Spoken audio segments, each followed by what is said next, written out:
ಆಕಾಶವಾಣಿ ವಾರ್ತೆಗಳು ಓದುತ್ತಿರುವವರು ಹರ್ಷಿತಾ ಟಿಎಲ್. ಮುಖ್ಯಾಂಶಗಳು.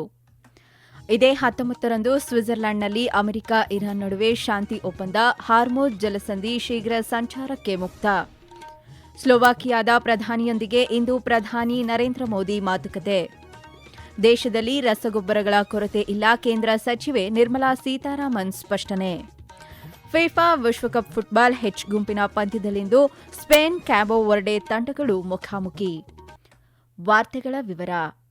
ಅಮೆರಿಕ ಮತ್ತು ಇರಾನ್ ತಮ್ಮ 107 ದಿನಗಳ ಯುದ್ದವನ್ನು ಕೊನೆಗೊಳಿಸಲು ಮತ್ತು ಜಾಗತಿಕ ತೈಲ ಪೂರೈಕೆಯ 5ನೇ ಒಂದು ಭಾಗವನ್ನು ಸಾಗಿಸಲು ಬಳಸಲಾಗುತ್ತಿದ್ದ ಕಿರಿದಾದ ಜಲಮಾರ್ಗವಾದ ಹಾರ್ಮುಜ್ ಜಲಸಂಧಿಯನ್ನು ತೆರೆಯಲು ಒಪ್ಪಂದವನ್ನು ಅಂತಿಮಗೊಳಿಸಿವೆ. ಅಮೆರಿಕ ಅಧ್ಯಕ್ಷ ಡೊನಾಲ್ಡ್ ಟ್ರಂಪ್ ಈ ಕುರಿತು ಘೋಷಣೆ ಮಾಡಿದ್ದು, ಇರಾನಿನ ಬಂದರುಗಳ ಮೇಲಿನ ನೌಕಾ ದಿಗ್ಬಂಧನವನ್ನು ಅಮೆರಿಕ ಕೊನೆಗೊಳಿಸಲಿದೆ ಎಂದು ಹೇಳಿದ್ದಾರೆ. ಜೂನ್ 19ರಂದು ಸ್ವಿಟ್ಜರ್ಲೆಂಡ್ನಲ್ಲಿ ಶಾಂತಿ ಒಪ್ಪಂದಕ್ಕೆ ಸಹಿ ಹಾಕಲಾಗುವುದು. ಒಪ್ಪಂದಕ್ಕೆ ಅಧಿಕೃತವಾಗಿ ಸಹಿ ಹಾಕಿದ ನಂತರ ಶುಕ್ರವಾರ ಹಾರ್ಮುಜ್ ಜಲಸಂಧಿ ತೆರೆಯಲಾಗುವುದು. ಈ ಒಪ್ಪಂದವು ಇಡೀ ಪ್ರದೇಶಕ್ಕೆ ಶಾಂತಿ ಮತ್ತು ಭದ್ರತೆಯನ್ನು ತರುತ್ತದೆ ಎಂದು ಡೊನಾಲ್ಡ್ ಟ್ರಂಪ್ ತಿಳಿಸಿದ್ದಾರೆ. ಲೆಬನಾನ್ನಲ್ಲಿ ಸೇರಿದಂತೆ ಎಲ್ಲಾ ಸಂಘಟನೆಗಳು ಮತ್ತು ಪ್ರದೇಶಗಳಲ್ಲಿ ಯುದ್ಧ ಮತ್ತು ಮಿಲಿಟರಿ ಕಾರ್ಯಾಚರಣೆಗಳು ಇಂದು ರಾತ್ರಿಯಿಂದ ಶಾಶ್ವತವಾಗಿ ಕೊನೆಗೊಳ್ಳುತ್ತವೆ ಎಂದು ಇರಾನ್ನ ಉನ್ನತ ರಾಷ್ಟ್ರೀಯ ಭದ್ರತಾ ಮಂಡಳಿ ಹೇಳಿದೆ. ಈ ಸುದ್ದಿಯ ಬೆನ್ನಲ್ಲೇ ತೈಲ ಬೆಲೆಗಳು ಕುಸಿದಿವೆ. ಬ್ರೆಂಟ್ ಕಚ್ಚಾ ತೈಲ ಇಂದು ಆರಂಭಿಕ ವಹಿವಾಟಿನಲ್ಲಿ 4% ಕುಸಿದರೆ ಯುಎಸ್ ವೆಸ್ಟ್ ಟೆಕ್ಸಾಸ್ ಇಂಟರ್ಮೀಡಿಯೇಟ್ 4.6ಕ್ಕಿಂತ ಹೆಚ್ಚು ಕುಸಿದಿದೆ. ಏಷ್ಯಾದಲ್ಲಿ ಷೇರು ಮಾರುಕಟ್ಟೆಗಳು ಜಿಗಿದಿವೆ. ಅಮೆರಿಕ ಮತ್ತು ಇರಾನ್ ಶಾಂತಿ ಒಪ್ಪಂದಕ್ಕೆ ಒಪ್ಪಿಕೊಂಡಿರುವ ವಿಚಾರವನ್ನು ವಿಶ್ವಸಂಸ್ಥೆಯ ಪ್ರಧಾನ ಕಾರ್ಯದರ್ಶಿ ಆಂಟೋನಿಯೋ ಗುಟೆರಸ್ ಸ್ವಾಗತಿಸಿದ್ದಾರೆ. ಇದು ತಕ್ಷಣದ ಮತ್ತು ಶಾಶ್ವತ ಕದನ ವಿರಾಮ, ಹಾರ್ಮುಜ್ ಜಲಸಂಧಿಯನ್ನು ಪುನಃ ತೆರೆಯುವುದು ಮತ್ತು ಮುಂದಿನ ಮಾತುಕತೆಗಳಿಗೆ ಅನುವು ಮಾಡಿಕೊಡುತ್ತದೆ ಎಂದು ಅವರು ಹೇಳಿದ್ದಾರೆ. ಅಮೆರಿಕ ಇರಾನ್ ಅಂತಿಮ ಶಾಂತಿ ಒಪ್ಪಂದದ ಘೋಷಣೆ ಬೆನ್ನಲ್ಲೇ ಮುಂಬೈ ಷೇರು ಮಾರುಕಟ್ಟೆಯಲ್ಲಿಂದು ಆರಂಭಿಕ ವಹಿವಾಟಿನಲ್ಲಿ ಷೇರು ಸಂವೇದಿ ಸೂಚ್ಯಂಕ ಸೆನ್ಸೆಕ್ಸ್ 1,113 ಅಂಕಗಳ ಏರಿಕೆಯೊಂದಿಗೆ 76,649ರಲ್ಲಿ ವಹಿವಾಟು ನಡೆಸಿದೆ. ಅಂತೆಯೇ ರಾಷ್ಟ್ರೀಯ ಸಂವೇದಿ ಸೂಚ್ಯಂಕ ನಿಫ್ಟಿ ಕೂಡ 336 ಅಂಕ ಏರಿಕೆಯ ನಂತರ 23,956ರಲ್ಲಿ ಆರಂಭಿಕ ವಹಿವಾಟು ನಡೆಸಿದೆ. ವಿದೇಶಿ ವಿನಿಮಯ ಮಾರುಕಟ್ಟೆಯಲ್ಲಿ ಪ್ರತಿ ಅಮೆರಿಕನ್ ಡಾಲರ್ ಎದುರು ಭಾರತೀಯ ರೂಪಾಯಿ ಮೌಲ್ಯ 58 ಪೈಸೆ ಏರಿಕೆಯೊಂದಿಗೆ 94 ರೂಪಾಯಿ 60 ಪೈಸೆಯಷ್ಟಿದೆ.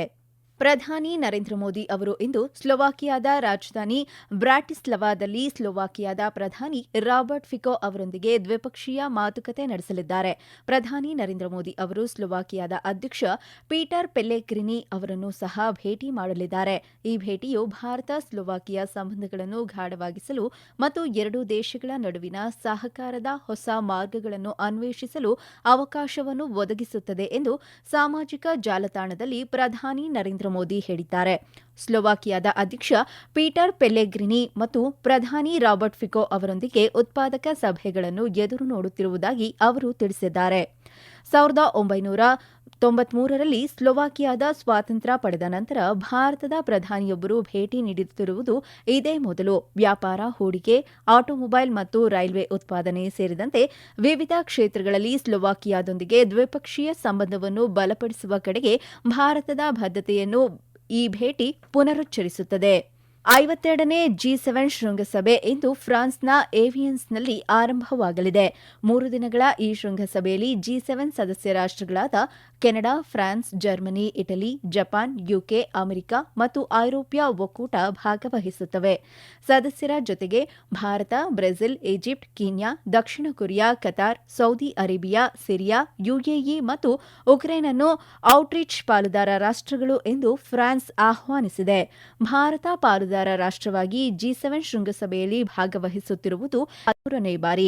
ಪ್ರಧಾನಿ ನರೇಂದ್ರ ಮೋದಿ ಅವರು ನಾಳೆ ಔಟ್ರೀಚ್ ಅಧಿವೇಶನಗಳಲ್ಲಿ ಭಾಗವಹಿಸಲಿದ್ದಾರೆ.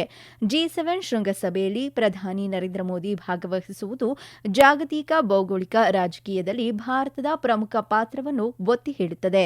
ಭಾರತ ಪ್ರಮುಖ ಆರ್ಥಿಕ ಶಕ್ತಿ ಕೇಂದ್ರವಾಗಿ, ಅಭಿವೃದ್ಧಿಶೀಲ ರಾಷ್ಟ್ರಗಳಿಗೆ ರಾಜತಾಂತ್ರಿಕ ಸೇತುವೆಯಾಗಿ ಮತ್ತು ಇಂಡೋ ಪೆಸಿಫಿಕ್ನಲ್ಲಿ ಕಾರ್ಯತಂತ್ರದ ಆಧಾರವಾಗಿ G7 ಒಕ್ಕೂಟಕ್ಕೆ ಮುಖ್ಯವಾಗಿದೆ. ಈ ವಾರ್ತೆಗಳನ್ನು ಆಕಾಶವಾಣಿಯಿಂದ ಕೇಳುತ್ತಿದ್ದೀರಿ.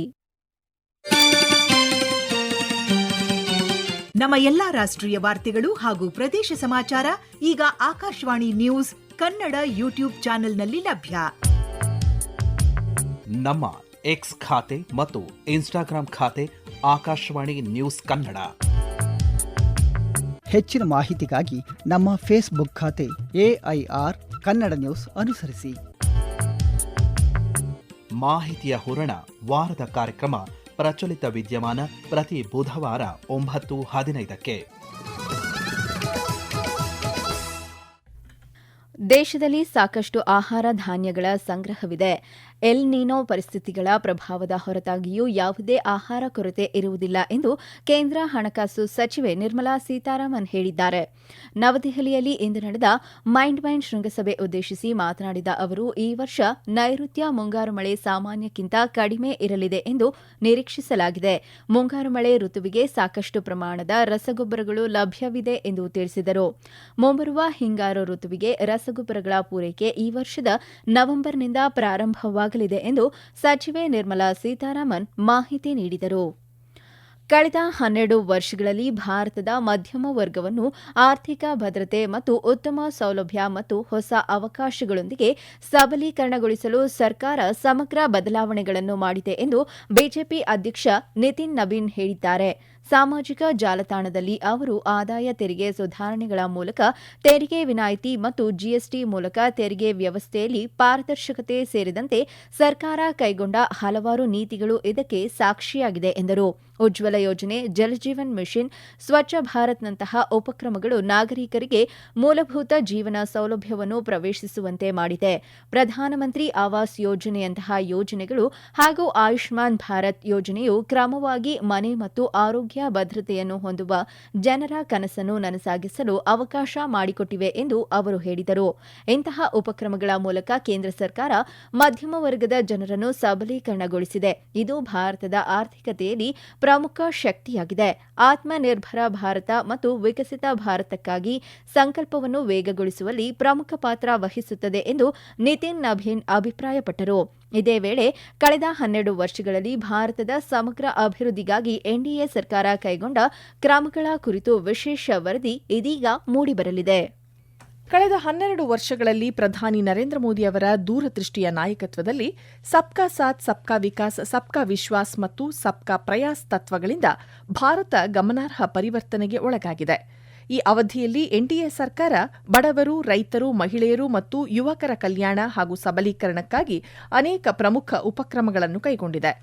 ವಿಶ್ವದರ್ಜೆಯ ಮೂಲಸೌಕರ್ಯದ ಅಡಿಪಾಯದ ಮೇಲೆ ಬಲವಾದ ಮತ್ತು ಆಧುನಿಕ ರಾಷ್ಟ್ರವನ್ನು ನಿರ್ಮಿಸಲಾಗಿದೆ. ಮೂಲಸೌಕರ್ಯಕ್ಕಾಗಿ ಸರ್ಕಾರಿ ವೆಚ್ಚದಲ್ಲಿ 6 ಪಟ್ಟು ಹೆಚ್ಚಳವಾಗಿದೆ. 2014-15ರಲ್ಲಿ 2 ಲಕ್ಷ ಕೋಟಿ ರೂಪಾಯಿಗಳಿಂದ ಪ್ರಸ್ತುತ ಹಣಕಾಸು ವರ್ಷದಲ್ಲಿ 12.2 ಲಕ್ಷ ಕೋಟಿ ರೂಪಾಯಿಗಳಿಗೆ ಏರಿಕೆಯಾಗಿದೆ. ಕಳೆದ 12 ವರ್ಷಗಳಲ್ಲಿ ದೇಶದ ನಗರ ಸಾರಿಗೆಯಲ್ಲಿ ಕ್ರಾಂತಿಕಾರಕ ಬದಲಾವಣೆಯಾಗಿದೆ. ಭಾರತದ ಮೆಟ್ರೋ ರೈಲು ಜಾಲ ಸುಮಾರು 5 ಪಟ್ಟು ವಿಸ್ತರಿಸಿದೆ. ಇದೇ ವೇಳೆ ಭಾರತ ಇಂದು ವಿಶ್ವದ 2ನೇ ಅತಿದೊಡ್ಡ ರಸ್ತೆ ಜಾಲವನ್ನು ಹೊಂದಿದೆ.